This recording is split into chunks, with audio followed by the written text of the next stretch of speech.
জুলাই গণঅভ্যুত্থান মামলার রায় ঘোষণা করেছে আন্তর্জাতিক অপরাধ ট্রাইব্যুনাল।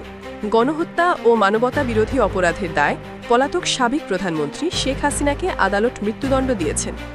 এছাড়া সাবেক স্বরাষ্ট্রমন্ত্রী আসাদুজ্জামান খান কামালকে মৃত্যুদণ্ড এবং রাজসাক্ষী হওয়া সাবেক পুলিশ প্রধান চৌধুরী আবদুল্লাহ আল মামুনকে 5 বছর কারাদণ্ড দিয়েছেন ট্রাইব্যুনাল। বিস্তারিত শুনবেন প্রতিবেদনে। With only one sentence, that is sentence of death. It is hereby ordered. July গণঅভ্যুত্থান মামলায় শেখ হাসিনা সহ 3 নেতার রায় ঘোষণা। বাংলাদেশের সাম্প্রতিক ইতিহাসে আলোচিত জুলাই গণঅভ্যুত্থান সংক্রান্ত মামলার রায় ঘোষণা করেছে বিশেষ ট্রাইব্যুনাল। বহু প্রতীক্ষিত এই রায়ে আদালত সাবেক সরকার প্রধান শেখ হাসিনাকে মৃত্যুদণ্ড দিয়েছেন।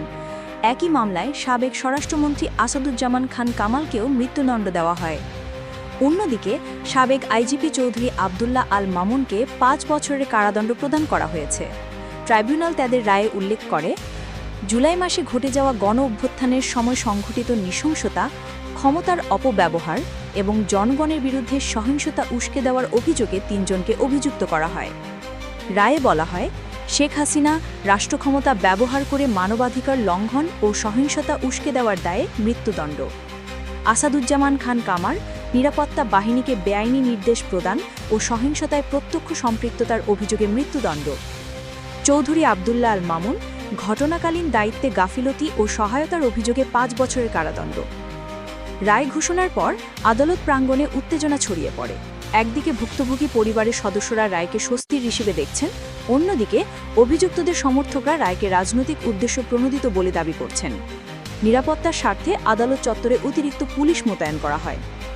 প্রধান বিচারপতি বলেন, রাষ্ট্রের সর্বোচ্চ পর্যায়ে ক্ষমতার অপব্যবহার ঘটলে তার বিচার অবশ্যই আইনের মানদণ্ডে হবে।